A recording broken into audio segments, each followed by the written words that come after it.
전쟁, 또 뭐 어떤 독재자들의 그런 전횡들, 낙태, 마약, 핵미사일, 뭐 정말 제가 그래서 이렇게 뉴스를 조금 보면은 너무 이렇게 막 힘들어요. 막 숨이 가빠지고 이거 어떻게 사나. 강도가 점점점 세져요. 그렇죠? 이제는 지진 같은 거 5, 6 이런 거 가지고는 신문에 나지도 못해요. 다 7, 8.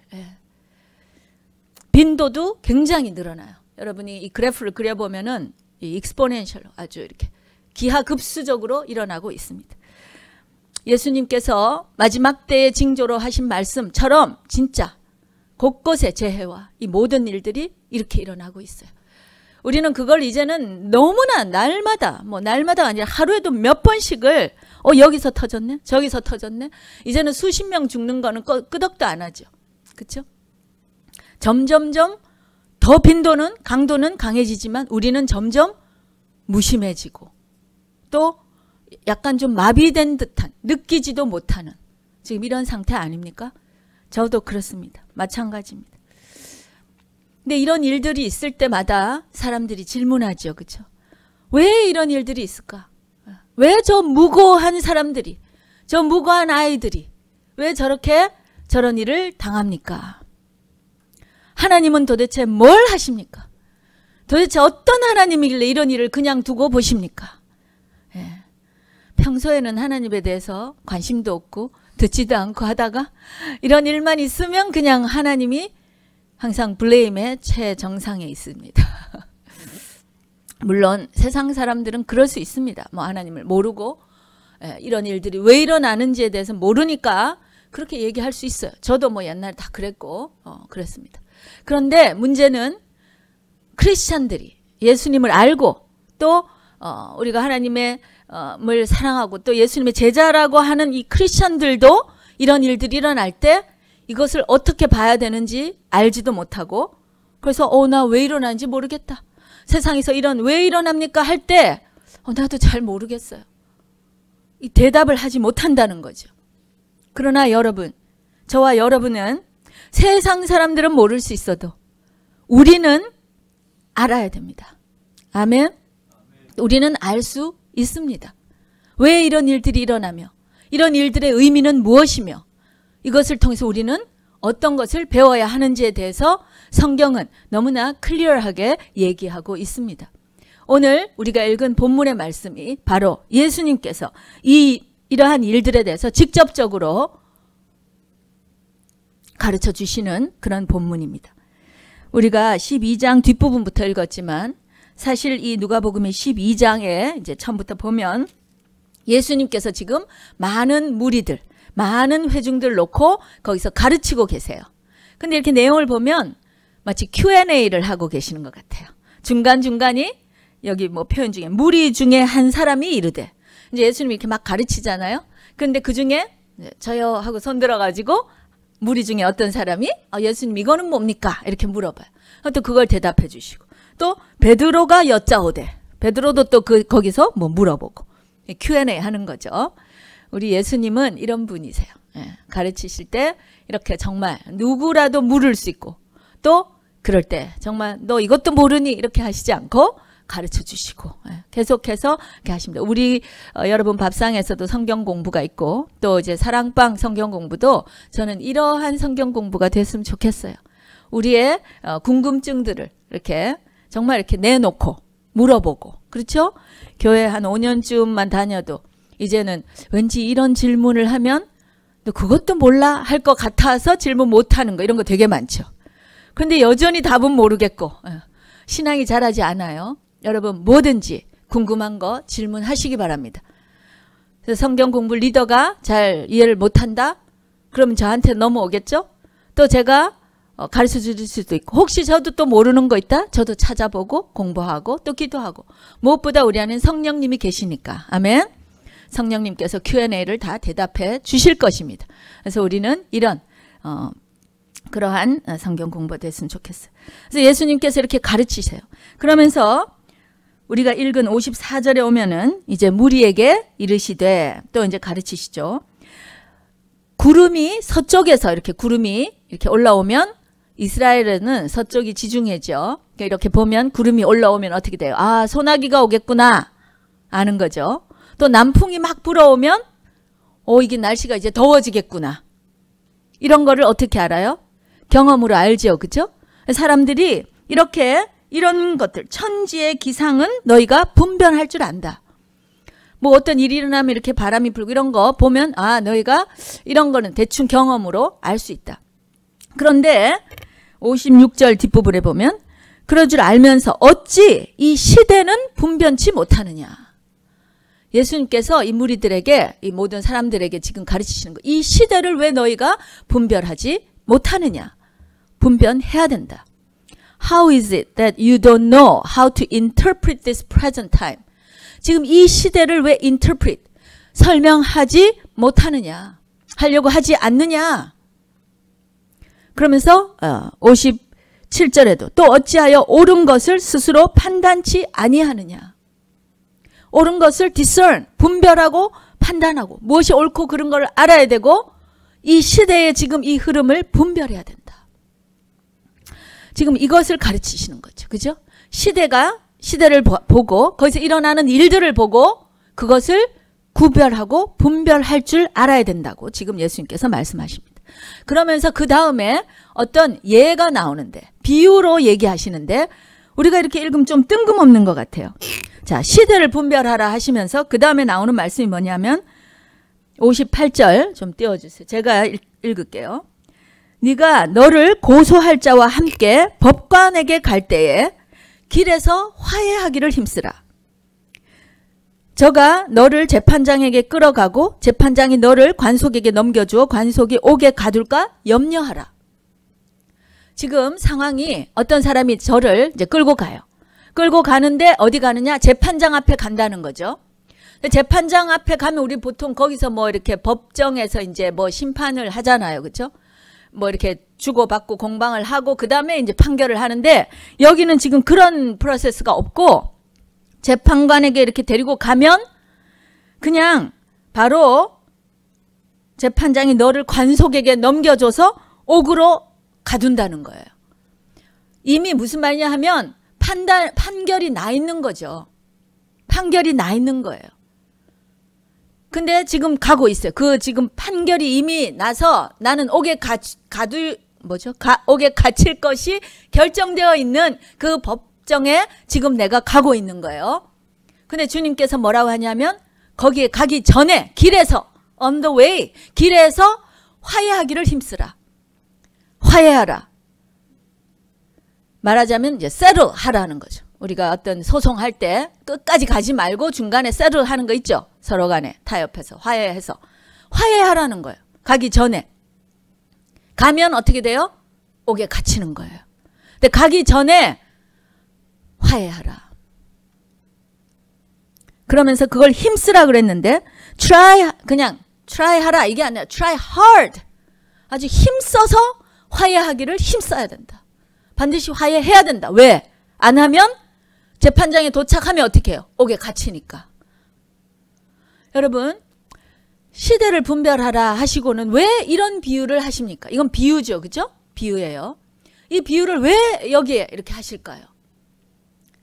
이거 영적으로 우리가 해석할 수 있어야겠죠. 시대를 분별하라. 왜? 너는 지금 어디를 가고 있어요? 법정에 가고 있어요. 최후의 심판장 앞에 가고 있는 거예요. 저와 여러분의 인생은 그냥 뭐 이게 아니라 우리의 고을이 어디예요? 우리가 가고 있는 곳이 어디입니까? 재판장에게 가요. 그리고 이 재판장에게서 나오는 심판은 이미 결정되어 있어요. 옥에 갇히는 거예요. 그리고 홀이라도 한 푼이라도 갚지 못하면 너는 결단코 나오지 못한다. 우리가 갚을 수 있는 어떤 그런 정도가 아니에요. 결단코 우리는 나오지 못하는 영벌에 처해지는 어떤 심판 가운데 우리가 지금 가고 있다는 거예요. 이것을 분별하라는 거예요. 그런데 어떻게 해요? 그냥 정신없이 가고 있지 말고 그 가는 길에 분명히 이것을 해결하라. 화해하라. 아멘. 이 비유의 뜻을 이게 뜬금없이 왜 이게 있어? 이거 아니죠? 바로 예수님께서 이 시대를 분별하는 이유가 뭐라고요? 우리가 이 길을 가는 이 도중에 반드시 해야 할 일이 있다는 거예요. 그것이 무엇이냐? 바로 화해해야 된다는 거예요. 이 나의 이 심판을 이걸 해결해야 된다는 거예요. 이 시대를 잘 분별해서 마지막 때를 준비하라는 거예요. 이 가는 길이 그냥 정신없이 어딜 가는지도 모르고 가는 게 아니라 재판장 앞에 서게 되니까 그 서게 되면 이제 옥으로 가는 거예요. 서기 전에 그 전에 우리는 화해해야 된다고 하는 것입니다. 이것을 지금 주님께서 무리들에게 가르치고 계세요. 그런데 13장 1절에 보니까 그때에 바로 이렇게 가르치고 시대를 분별하라. 마지막 심판이 있다. 그 전에 우리가 반드시 해야 할 이 회개의 일, 화해의 일이 있다. 그런데 그때에 그렇게 가르치고 있는 그때 마침 두어 사람이 와서 예수님에게 뭐라고 말을 해요. 그 내용이 뭐냐 하면 그때 마침 두어 사람이 와서 빌라도가 어떤 갈릴리 사람들의 피를 저희의 제물에 섞은 일로 예수께 고했다. 이들이 뭐라고 하냐면 이런 거죠. 예수님이 가르치는데 오늘 뉴스에 이제 난 거야. 아침에 데일리 LA 타임즈에 났어요. 이 사람들이 이제 와서 물어보는 거야. 예수님, 지금 빌라도는 누구죠? 이때 이스라엘이 로마의 식민지였죠. 그죠? 식민지고 식민 통치를 위해서 로마에서 보낸 이 총독이죠. 총독. 로마 사람이에요. 이 로마인인 총독 빌라도가 이 이스라엘에 와서 지금 예루살렘을 다스리고 있는 거예요.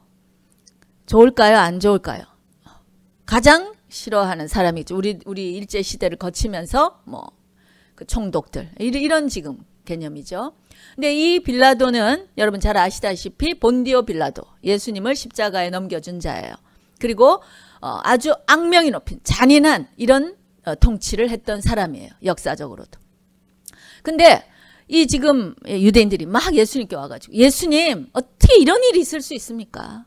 빌라도가요 무슨 일을 저지른지 아십니까?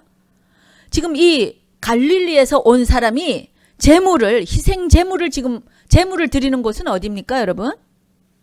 예? 이스라엘 사람들이 제물을 어디서 드려요? 성전에서 드리죠. 제물은 성전에서 드리는 거예요. 그래서 이 사람들이 1년에 3번씩 이스라엘 사람들은 다 예루살렘 성전에 모이게 되어 있어요. 그 명절 3번 와서 그때 온 가족을 대표해서 이제 이 양이나 소나 동물들을 잡아요.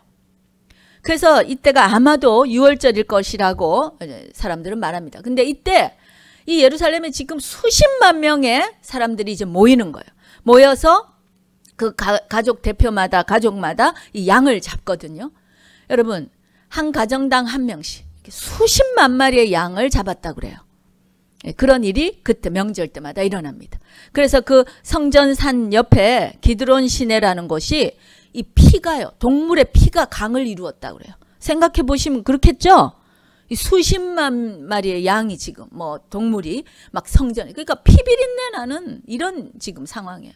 무슨 이렇게 홀리한 무슨 이게 아니라 완전 피비린내가 지금 나는 그게 우리의 죄를 다 나타내는 것이죠. 근데 이런 지금 성전에 피가 막 줄줄줄 흐르고 있는데 거기에 갈릴리 사람들의 피가 거기에 섞였다. 무슨 말이죠? 예물을 드리려고 온 이 갈릴리 사람이 성전에서 예물을 드리고 있는데 빌라도가 혹은 군사들이 와서 그 갈릴리 사람을 죽였다는 거죠. 그래서 그들의 피가 그 동물들의 희생 제물의 피와 지금 섞여서 흐르고 있다. 어떻게 이런 일이 있습니까?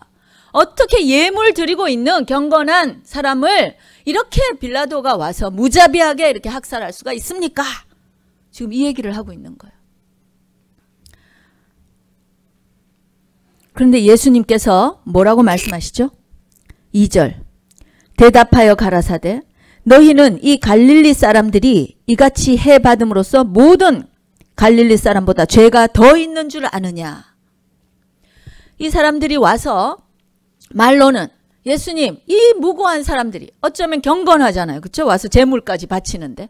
근데 이 사람들이 어떻게 이렇게 이 성전에서 이렇게 피를 흘리는 이런 재앙이 있습니까? 어떻게 이런 일이 있을 수 있습니까? 그렇게 묻지만 마음으로는 뭔가 이 사람들이 더 죄가 많아서 그런 거 아닌가? 이 사람들의 어떤 죄 때문에 하나님이 심판하신 것이 아닌가라고 생각할 수 있는 거죠. 그렇게 생각하고 있는 거예요. 유대인들은 그들의 사고가, 이 디올로지가 어떠냐 하면 우리는 선택받은 자들이고 하나님이 우리를 축복하시고 우리를 보호하시고, 맞죠? 그죠?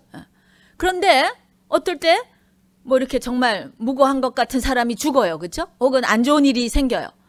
그랬을 때 그들의 생각에는 이 사람이 죄가 있어서 저러나 보다. 그 죄 때문에 하나님이 심판하시나 보다. 맞습니까? 맞기도 하고 안 맞기도 하죠. 유대인들만 그런가요? 저와 여러분은 어떻습니까? 우리는 이런 어떤 재앙들이 일어나고 자연재해가 일어나고 뭔가 이렇게 막 사람들이 이해할 수 없이 막 이렇게 죽고 이럴 때 우리 안에는 그런 심정이 없을까요? 뭔가 저 사람들이 그래도 뭐 더 죄를 지어서 하나님이 심판하신 거 아닌가? 여러분, 몇 년 전에 일본에 지진이 일어났죠. 그렇죠? 그때 심지어는 어떤 교회에서 목사님이 설교를 하시면서 하나님께서 일본의 어떤 죄를 심판하셨다고 이렇게 그렇게 설교하실 때도 있습니다. 잘못된 거예요, 여러분. 성경적이지 않아요. 멕시코시티에 이번에 지진이 일어나서 그 빌딩이 다 무너져서 죽으면 그럼 거기에 있는 사람들은 다 우리보다 죄가 많아서 하나님이 멕시코의 이 마약 문제가 심각하구나. 마약 상인들 다 그 빌딩으로 모으게 해가지고 한꺼번에 싹쓸이 하셨나요? 아니잖아요, 여러분. 9/11을 보세요. 거기에 수천 명이 죽었는데 어린아이서부터 남녀노소, 노인까지 뭐 각종 나라에서 온 사람들. 거기에는 잘 믿는 크리스찬도 있겠지만 또 테러리스트와 동조하는 사람도 있었을 것이고, 그렇죠? 또 악한 사람이 있는가 하면 뭐 온갖 종류의 모든 사람이 거기 다 있는데 그러한 경우에 하나님이 어떤 심판으로 그런 일이 일어났다. 그것은 잘못된 생각이죠. 그것은 성경적이지 않아요. 물론 하나님께서 어떤 한 개인의 죄를 심판하십니다. 그렇죠? 하실 수 있어요. 그리고 하시기도 해요. 성경의 대표적인 예가 사도행전을 보시면 헤롯 왕이라고 하는 이스라엘의 본붕왕이죠. 헤롯 왕이 어디 가서 연설을 잘했어요. 그랬더니 사람들이 막 저 왕의 소리가 신의 소리와 같다 막 이렇게 프레이즈를 한 거예요. 그랬을 때 헤롯이 그 영광을 하나님께 돌리지 아니하여서 어떻게 됐다고요? 주의 사자가 그를 곧 친히 instantly 친히 그가 충이 먹어 죽으니라. 굉장히 희한한 표현이 있어요. 충이 먹어 죽으니라. 근데 이 사건이요, 실제 그 다큐멘테이션이 된 사건이에요. 유세푸스라는 역사학자가 쓴 글에 보면 그 헤롯이 어디에 가서 연설했는데, 그리고 그날 밤에 unpleasant death, 이해할 수 없는데 그냥 순간에 죽은 이야기가 사실 역사적으로도 기록되어 있어요. 근데 성경은 그 역사적인 일에 대해서 뭐라고 말씀하시냐면 주의 사자가 쳤다라고 얘기하거든요. 하나님께서 헤롯 왕을 심판하셔서 그렇게 하셨다라고 기록이 되어 있어요. 그렇게 하실 수 있는 분이십니다. 아멘. 그래요. 그러나 이런 경우는 지금 다른 얘기예요. 그 수천의 한 빌딩에 있는 수천 명을 하나님이 그들의 죄 때문에 심판하시는 일이 아니라는 거예요. 그렇죠? 우리는 왜 그런 일이 일어납니까? 왜 그들이 우리보다 죄가 많아서 죽습니까? 아니라는 거예요.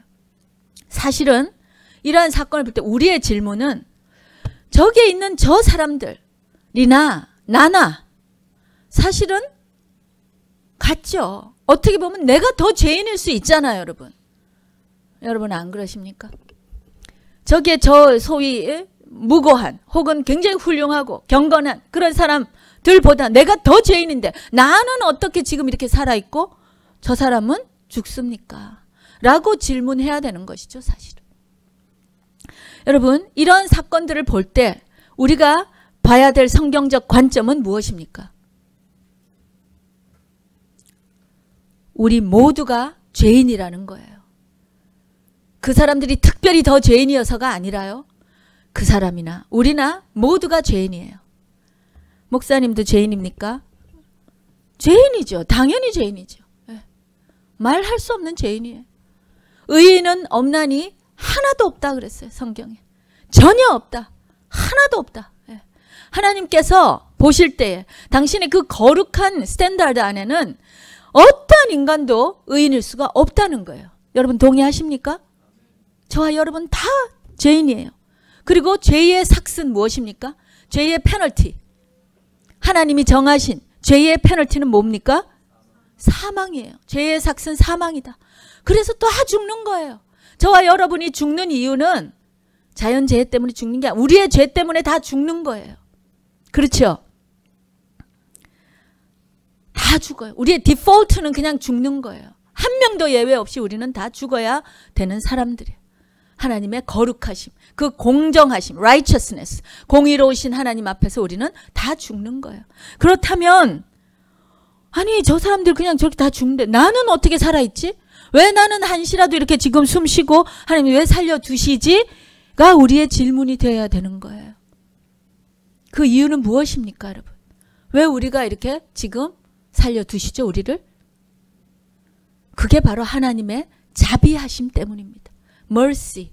mercy는 심판하셔야 되는데 그 심판을 안 하시고 계시는 거죠. 인내하고 계시고 참고 계십니다. 왜 그러십니까? 뭐 때문에? 우리에게 회개하고 돌이켜서 구원받기를 원하시기 때문에 기회를 주고 계시는 것이죠. 우리 잘 아는 요한복음 3장 16절 뭡니까? 하나님이 이 세상을 이처럼 사랑하사 독생자를 주셨으니 이는 저를 믿는 자마다 멸망치 아니하고 영생을 얻게 하려 하심이라.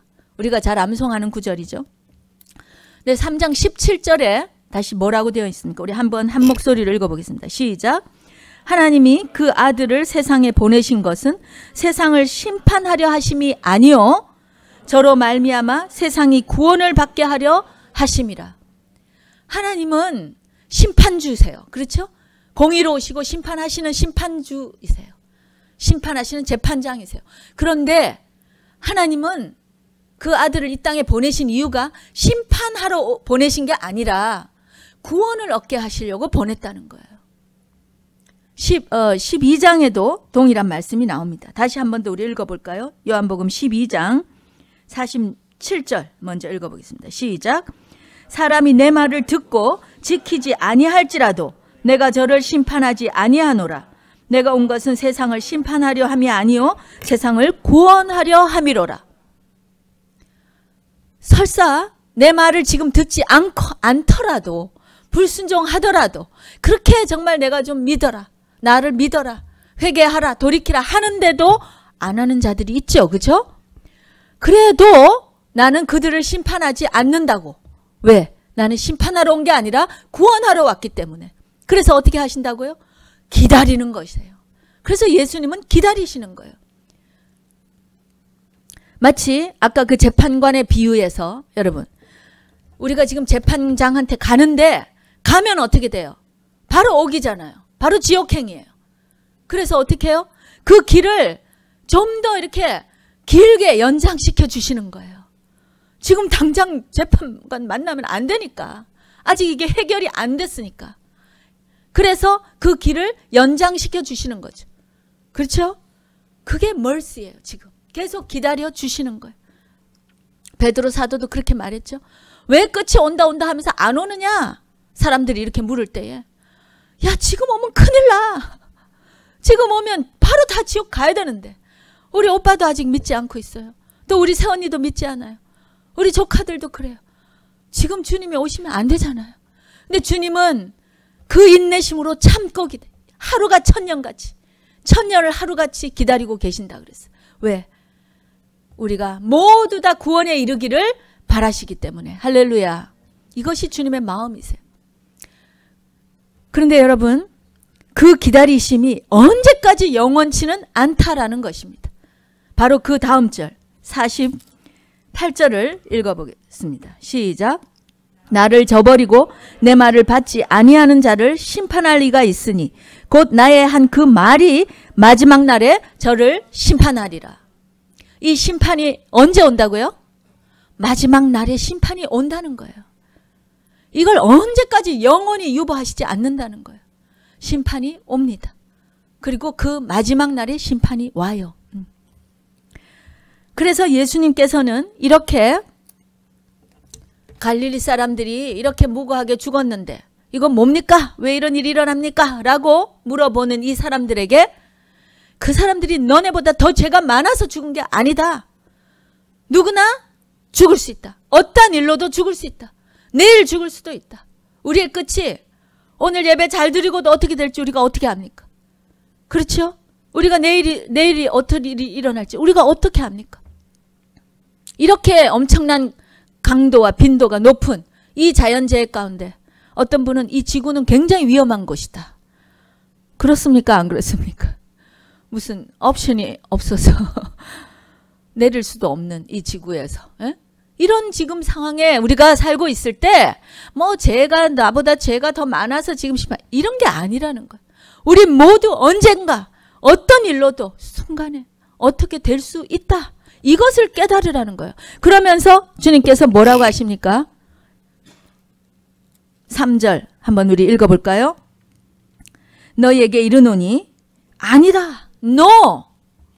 너희도 만일 회개치 아니하면 다 이와 같이 망하리라. 회개하라는 거죠. 회개하라는 겁니다. 우리 하나 자매가 아까 기도할 때 회개하게 해주십시오. 회개하라는 것입니다. 이것이 바로 이러한 재난과 사건 사고 가운데서 우리가 해야 할 일인 것입니다. 그래도 또 이렇게 얘기하는데도 그래도 그 갈릴리 사람은 뭐가 좀 더 죄가 있지 않을까? 나보다. 이렇게 혹시 생각할까 봐 주님께서 한 번 더 비유를 얘기하십니다. 4절 5절에 실로암 망대가 무너져서 치어 죽은 18사람이 있어요. 아마도 또 예루살렘에서 그 전에 최근에 그 예수님 시절에 일어났던 어떤 사건이겠죠. 이런 망대를 짓고 컨스트럭션 하다가 이게 이제 무너져서 그러면 거기에 뭐 그냥 지나가다가 다친 사람도 있고 또 그냥 정말 뭐 일하다가 컨스트럭션 하다가 죽은 사람도 있고 그렇죠. 더 정말 랜덤한 사건이잖아요. 랜덤하게 죽었죠. 이런 사건이 있을 때 그러면 이 사람들이 예루살렘의 많은 사람들보다 더 죄가 있느냐? 아니다. 너나 우리나 그분들이나 다 똑같다. 우리 다 언젠가는 망한다. 회개하지 않으면. 그래서 주님이 뭐라고 하십니까? 회개하라. 너희가 만일 회개치 않으면 우리도 다 너희도 다 이와 같이 망하리라. 존 맥카트라는 목사님이 9/11 때 9/11이 일어나고 나서 그때 미국에 이제 여러 무슨 이런 이제 목사님들을 막 초빙해서 이렇게 의견을 묻고 뭐 이런 그런 것들이 많이 있었어요. 레리 킹이라고 여러분 턱쇼 하는 그 호스트 유명한 분 있죠. 레리 킹이 존 맥카트 목사님한테 물어봤어요. 왜 이런 일이 일어나고 이런 일에 대해서 우리는 어떤 레슨을 받습니까? 그때 그 목사님이 이렇게 말했어요. 레슨은 한 가지다. 당신이나 나나 언제라도 담은 내일이라도 뭐 이 순간 이후에라도 이 방송을 마치고 나가면서라도 우리도 당할 수 있고 우리도 죽을 수 있다라는 것이다. 그것이 바로 이 레슨이다. 그래서 회개해야 된다. 그것이 레슨이라고 그랬습니다. 동의합니다. 왜냐하면 예수님께서 하신 말씀이니까. 너희도 만일 회개치 아니하면 다 이와 같이 망하리라.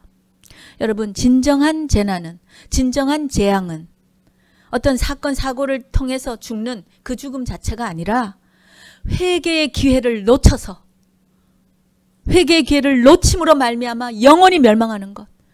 이것이 진정한 재앙이에요. 믿으십니까? 아멘. 그렇다면 여기서 예수님께서 말씀하시는 이 회개가 도대체 무엇이냐?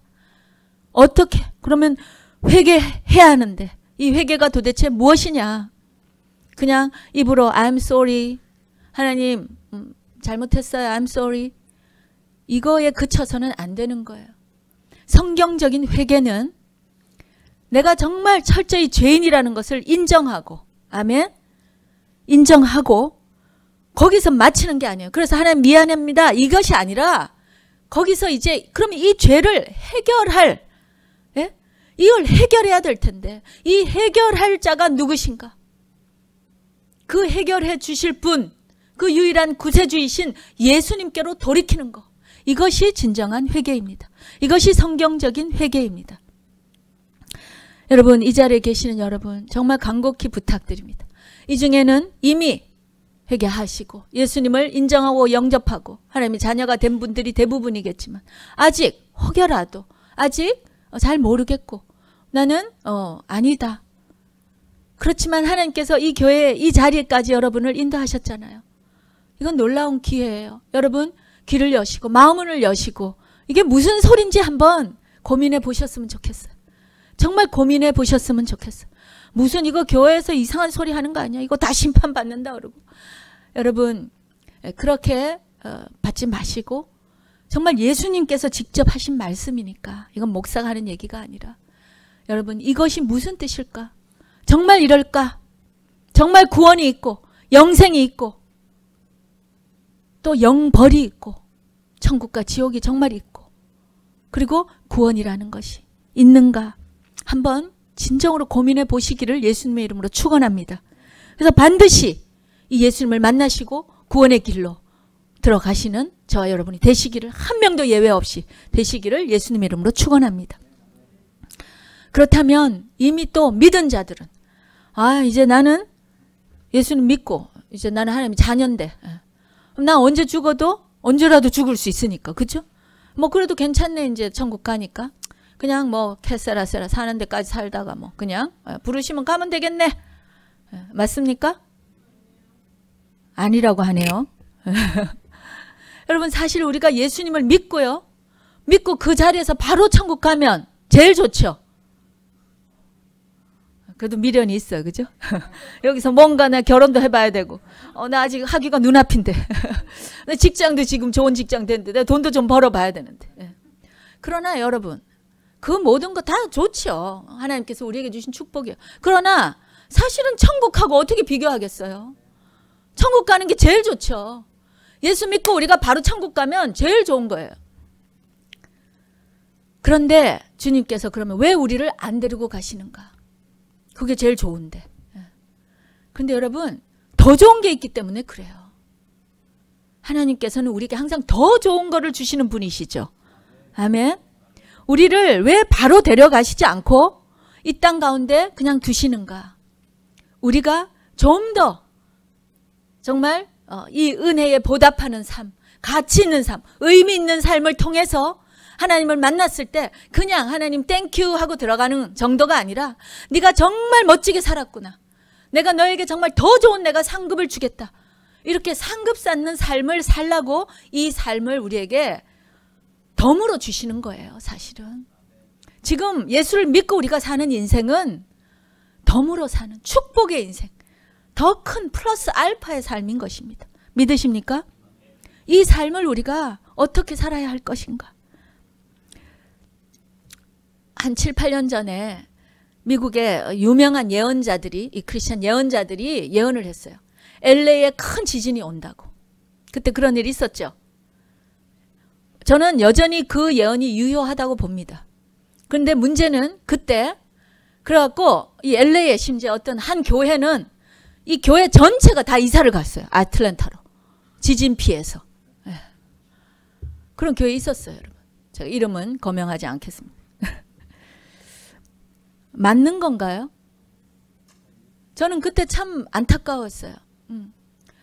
뭐 만약에 믿지 않는 사람들이 믿지 않으면 그런 예언을 믿을 필요도 없겠지만 그래도 뭔가 두려워서 지진 안 난 곳으로 이사 갈 수도 있겠죠. 그럼 이사 가다가 비행기 사고 날 수도 있는 거예요. 아니 지진 피해서 아틀랜타 갔는데 허리케인 맞을지 누가 압니까? 예? 토네이도가 올지 어떻게 아냐고요. 우리가 뭐 여기서 우리의 힘으로 바둥바둥 오래 좀 더 내 삶을 연장시켜 봐야지. 의미 없는 일이에요. 우리가 예수 믿었는데 하루 오래 더 사는 게 뭐가 중요합니까? 그렇죠? 중요한 것은 우리가 어떻게 이 하루를, 이 주어진 이 순간을 살아야 할 것인가. 이것이 중요한 거예요. 여러분 어떤 그 시에 정말 오늘이 마지막인 것처럼 살겠다. 오늘 이 예배가 마지막 예배인 것처럼 내가 예배 드리고 살겠다. 여러분 오늘 제가 숙제를 내드리겠습니다. 집에 가셔서 유튜브 설치하셔서 존 파이퍼 목사님의 삶을 낭비하지 말라 7분짜리 동영상이 있어요. 한국말로 자막도 되어 있습니다. 존 파이퍼 목사님이 수십만의 이렇게 광장에서 설교하시는 것 중에 7분짜리 이렇게 잘라놓은 동영상입니다. 삶을 낭비하지 말아라. 청년들에게 그 목사님께서 도전하십니다. 여러분은 어떻게 우리가 하나님의 영광을 위해서 살아야 할 것인가? 뭐 좋은 학위를 받아야 될 것인가? 좋은 머리가 좋아야 될, 돈이 많아야 될 것인가? 건강해야 할 것인가? 예뻐야 할 것인가? 그런 거 다 필요 없다.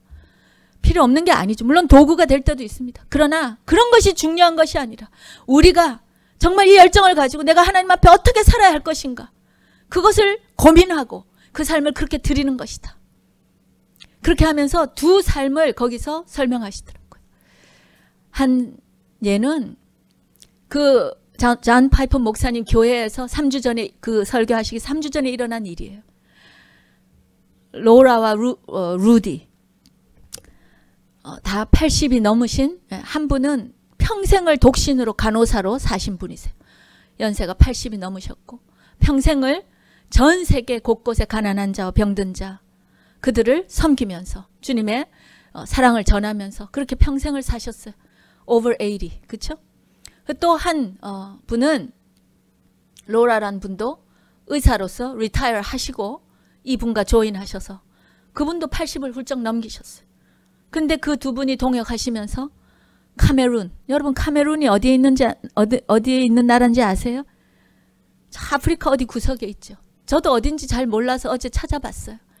그 구석구석까지 찾아가서 병들고 가난한 자, 어려운 자, 예수님 모르는 자들에게 고쳐주고 사랑을 전하고 희망을 전하고 그렇게 하다가 브레이크 고장으로 절벽에 떨어져서 즉사했다는 거예요. 그게 3주 전에 그 교회에 찾아온 소식이에요. 사람들은 다 이런 비극이 어딨냐고. 이런 비극이 어디 있습니까? 그러나 존 파이퍼 목사님 말씀하십니다. 이것이 비극입니까, 여러분? 이것이 비극적인 삶입니까? 그러면서 내가 진짜 비극을 말씀해 드릴게요. 하면서 Reader's Digest, 여러분 아셔요? 그런 잡지. 요즘 그런 것도 안 읽죠? Reader's Digest를 탁 가지고 오셨어요. 이거 믿는 자들 서클에서 읽는 잡지 아니에요? 근데 거기에 이분이 진정한 비극은 여기에 있다 하시면서 보여주세요. 거기 보니까 타이틀이 Early Start, Early Retire. 빨리 시작해서 빨리 리타이어 하라. American Dream이죠. 그렇죠? 이거 믿는 자들 얘기예요. 그래서 51세, 59세, 남편은 59세, 여자는 51세에 리타이어 했어요. early retire 했어요. 정말 그들의 그 드림대로. 그래서 플로리다에 가서 요트를 사고 주말에 소프트볼을 하고 비치에서 조개를 컬렉션 하면서 사는 삶. 존 파이퍼 목사님은 이것이 바로 비극이다. 이것이야말로 비극적인 삶이다. 그들이 정말 이 재판장 앞에 섰을 때, 주님 앞에 섰을 때, 주님 이 보트를 보십시오. 얼마나 아름답습니까? 멋지지 않아요? 이 조개 컬렉션 좀 보십시오. 주님 앞에 내놓을 것이 조개 컬렉션밖에 없다면 이것이야말로 가장 비극적인 삶이 아니겠나. 여러분 꼭 가서 보시기 바랍니다. 7분입니다. 결론을 맺을까요? 재난은 점점점 많아질 것입니다. 이것은 예수님께서 말씀하신 거예요. 마지막 때가 되었을 때는 아마도 더 많은 죄들이 있을 것입니다. 그것을 우리에게 무엇을 말씀하십니까? 우리에게 종착역이 있다는 거예요. 우리에게 끝이 있다는 거예요. 우리도 어떻게 될지 우리 한시를 알 수 없는 우리 존재라는 거예요. 그리고 그 이후에 심판이 있다는 것입니다. 아직도 예수님을 만나지 못하고 이 길 가면서 이 해결해야 할 이 문제, 이 죄의 문제가 아직 해결되지 않으신 분들은 반드시 이 일을 해야 됩니다. 아멘. 반드시 재판장을 만나기 전에 회개하고 화해하여 이 구원을 얻어야 되는 것입니다. 아멘.